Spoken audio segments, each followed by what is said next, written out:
All right, what's going on, guys? Cherry 50 back with another video. First off, I do appreciate the feedback I've gotten from restarting the channel. I'm trying to be more active whenever I think of more content or create more content. It's just been some bad weather over the last couple weeks. The runs really haven't been there. I have a few that, like always, will add to the end of the video. But yeah, there really hasn't been much going on. Not really a huge just record car meets person, because I mean that's kind of boring. You can just go stare at cars in a lot by yourself. You don't need me recording that. But yeah, whenever we meet up in Mexico again or any of that, I will record it.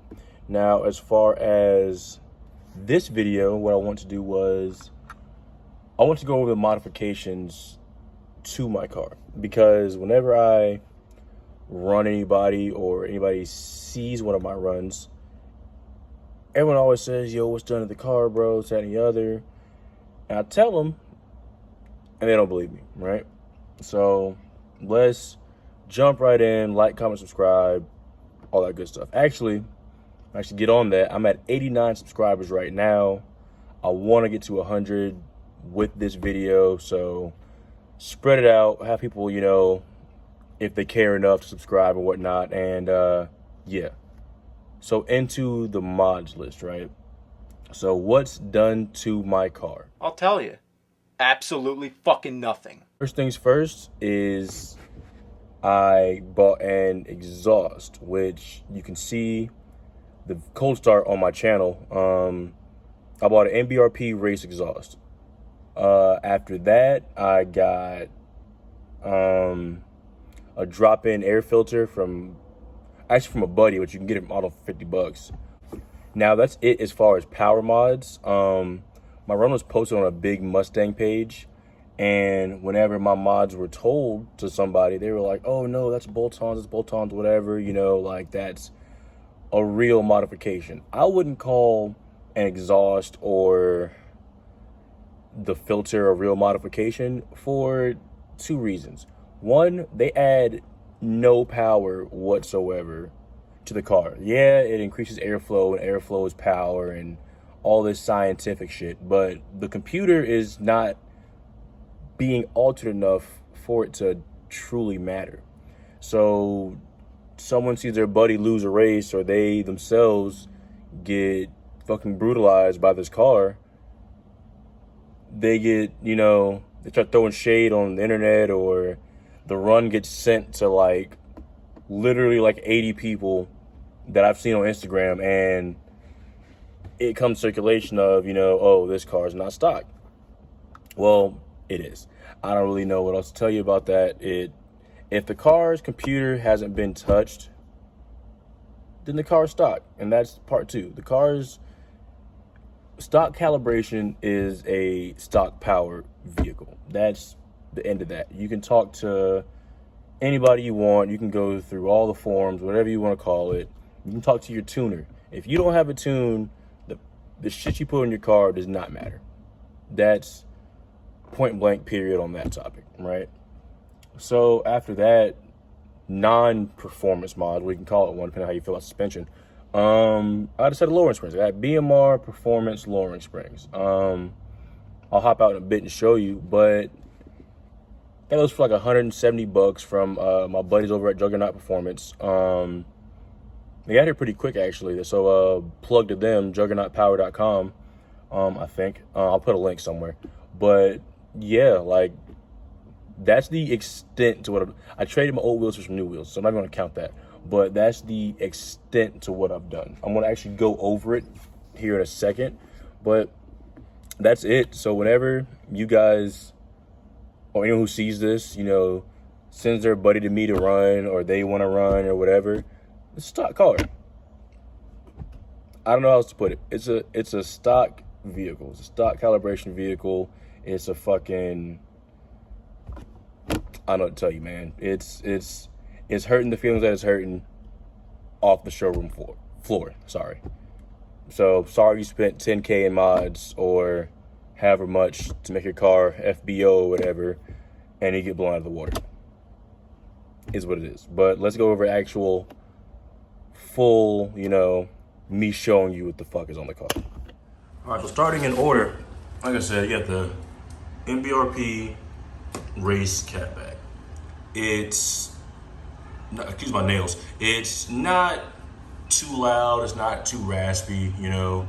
It has some hidden resonators that are behind here. I would have been down, but I've been down enough. Yeah, they sound great, they're loud when you want them to. They're actually pretty quiet whenever you want them to.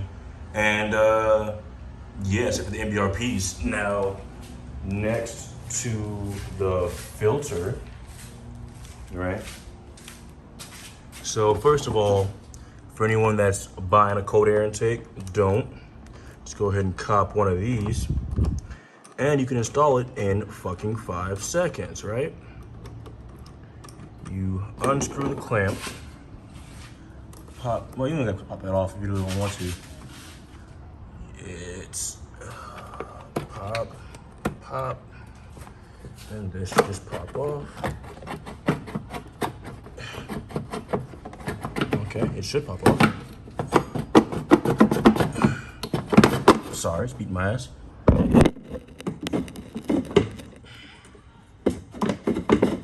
There it is.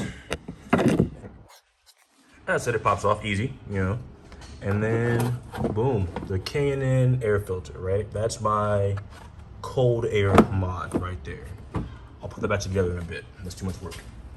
And then lastly, don't know if you can excuse my garage floor, I never sweep in here. And then lastly, you probably can't see them. Oh, maybe if you look deep in there, right there we go. Oh, where is it? There it is. BMR Performance Lowering Spring. And as for how the car sits on the springs, it's not a crazy drop like the iBox or anything. It's a 1.2 inch drop in the front, gets rid of a lot of wheel gap right here. And then it's only a 1/2 inch in the rear. Nothing crazy. Now the reason I went with the BMR Performance over iBox or H&R or SR or whoever else, right? One, BMR has a big name in Coyote parts as far as suspension goes. Like, I first heard of them, you know, for suspension parts. Just them, Steeda, those are the two big players that I've seen and heard of since buying a Coyote-powered car last year, before having this car, right? So, right, they're pretty popular. You know, they know what they're talking about. I didn't want the car to be too low because one of my boost plans, I don't want to say it in case the plan changes, but one of my boost plans, I'll say it. One of my boost plans is low mounted turbos, and I don't want to scrape them shits everywhere I go. That's just it. Like, scraping headers, whatever. I don't want to scrape turbos. That's expensive, and I'm poor. I'm very poor. So, yeah, I don't want that to happen if I do go that route and I'm have to go in sideways every parking lot I go to. Quick review of these springs. They are fantastic.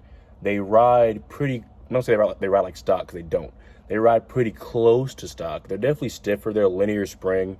So there's none of that, you know, it's soft sometimes, hard when you need it to be. They're always, they have one setting, which is, I'll post a link to them breaking down the spring rates between, because they have 3 versions of springs: drag, performance, and handling. Performance is the best for, you know, performance and stock shocks. So that's what I wanted. I was going to go with BMR drag springs after a couple reviews. This car handles pretty well, and I like taking off ramps at the non-recommended miles per hour. So I wanted to keep that. I heard that the drag springs are kind of floaty. You know, they're kind of named for what they're meant for. And do I dig race? Yes. I do a lot of it. But I also wanted to keep being able to hit a turn or, you know, whatever without it floating around or anything crazy, anything unpredictable. So I went with the ones that I went with. Now they're stiff. not gonna lie, they are kind of stiff, but they're comfortable. They're really comfortable. The install wasn't that hard. I went off of a YouTube video basically, and I got it done a little over the time that it said that it needed to be like an hour over. But yeah, like the install wasn't too bad. It was actually really, if I had to rate it on things that I've done, it's easier than half the jobs I've done in my life. But yeah, it wasn't that bad. I recommend them, and they're cost efficient. Like iBox are like $300. These are like 170, 180. So for a cost conscious person like myself, because let's be real, we're not all the huge, name whatevers you guys see on Instagram or wherever you follow. Like, people got bills, people got lives, people got expenses, and you also want to mod your car. And the BMR Performance Springs are, I think, a good option, right? So, well, that's everything I have over the exhaust, the springs, the intake. Yeah, that's it, man. That's what I've done so far. There's, of course, a lot more that I want to do. Honestly, the next few things might be cosmetic because I don't know what I'm doing power adder wise. If I go blower, I'm going to buy headers next. If I don't go blower, I'm not going to waste money on headers because I take them off anyway. I'm at that point. So I might change the spoiler out, random stuff. But that's about it for mods, man. So whenever you send your buddies this video, whenever you show them this video and they see it and they want to run me, this is the breakdown of my mods, right? Air filter, exhaust, lowering springs. Doesn't get any simpler than that. I have the most basic list you can have. Stop losing me. Now, as far as that, I'm going to add some of my previous runs because I haven't really been able to do a Mexico vid because either it's been raining or no one's been out or whatever. So I'm going to add some vids to the end of this vid, a little bit of vidception. And yeah, like, comment, subscribe. 100 subscribers is the goal. I would appreciate it if I got there after this video. If I don't, whatever, I'll do it later.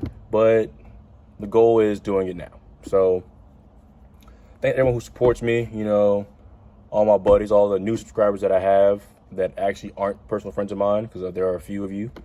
And yeah, I appreciate it. Thanks for watching the video.